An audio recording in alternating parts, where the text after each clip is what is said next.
How to convert creative ideas into vector graphics in Adobe Illustrator.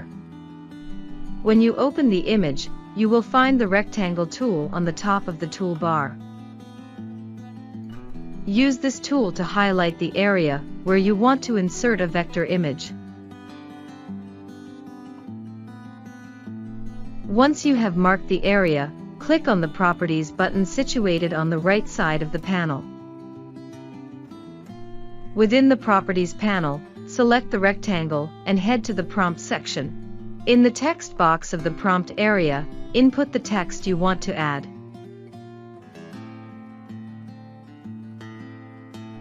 After that, simply click on the Generate Beta button to create your desired vector image.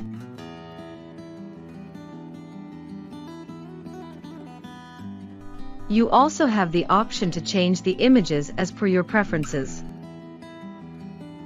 If the image doesn't meet your satisfaction, you have the option to retype your desired image in the text box.